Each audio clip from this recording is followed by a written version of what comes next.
Hello guys, ഞാനും കല്ലും കൂടി വീട്ടിലേക്ക് പോവാണ് കേട്ടോ. കുട്ടിക്ക് ഭയങ്കര ബോറടി വീട്ടിൽ തന്നെ കുത്തിന്നുണ്ട്. അപ്പോൾ ഞാൻ രാവിലെ തന്നെ ഏട്ടനെ വിളിച്ചേ. അപ്പോൾ ഏട്ടൻ വരാമെന്ന് പറഞ്ഞു കേട്ടോ.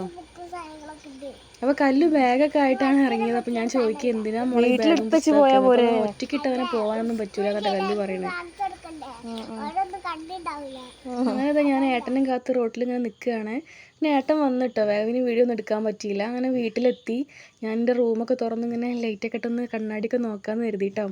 അപ്പം ഞാൻ മാത്രമല്ല കേട്ടോ കണ്ണാടിയിലേക്ക് നോക്കണം, എൻ്റെ കൂടെ ഒരാളും കൂടി നോക്കുന്നുണ്ട്. ഇതാ ഞാൻ 6 മന്ത് പ്രഗ്നൻ്റ് ആണ് കേട്ടോ. ഞാൻ ഇതുവരെ വീഡിയോസിലൊന്നും പറഞ്ഞിട്ടില്ല, ഇപ്പോൾ അവസരം കിട്ടിയപ്പോൾ പറഞ്ഞെന്നുള്ളത്.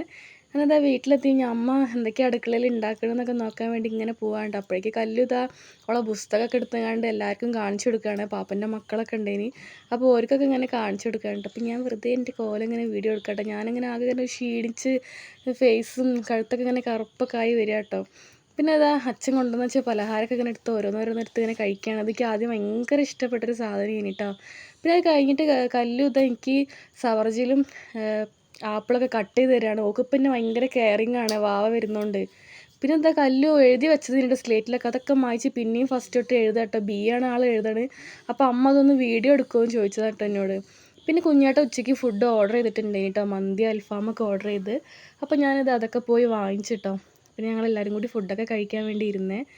അപ്പോൾ എനിക്ക് എന്താ അറിയില്ല, മന്തി എന്ന് പറഞ്ഞാൽ ഭയങ്കര ജീവനാണ് കേട്ടോ. കല്ലൂരും അതേപോലെ തന്നെ മന്തി ഭയങ്കര ഇഷ്ടമാണ്. അപ്പോൾ ഞാനും അമ്മയും കല്ലും കൂടി അതൊക്കെ ഇരുന്ന് കഴിച്ചിട്ടോ. ഏട്ടൻ പുറത്തേക്ക് പോയതാണ്, അച്ഛൻ പണിക്കും പോയിട്ടോ. അപ്പോൾ ഞങ്ങളവിടെ ഇരുന്ന് കഴിച്ച്. പിന്നെ അത് വൈകുന്നേരമൊക്കെ ആയപ്പോൾ അമ്മ മുരിങ്ങേൻ്റെ ഇലയൊക്കെ പറിച്ചിട്ട് എനിക്ക് കൊണ്ടുപോകാനൊക്കെ തരാമെന്നൊക്കെ പറഞ്ഞുകൊണ്ട് പിന്നെ റംബൂട്ടാൻ ഉണ്ടായിട്ട് വീട്ടിൽ അതും പറിച്ചു. പിന്നെ സത്യം പറഞ്ഞാൽ വീഡിയോസ് ഒന്നും എടുക്കാൻ വിട്ടു കേട്ടോ. അപ്പോൾ ഇത്രയേ ഉള്ളൂ. വീഡിയോ ഇഷ്ടമാണെങ്കിൽ സപ്പോർട്ട് ചെയ്യണം.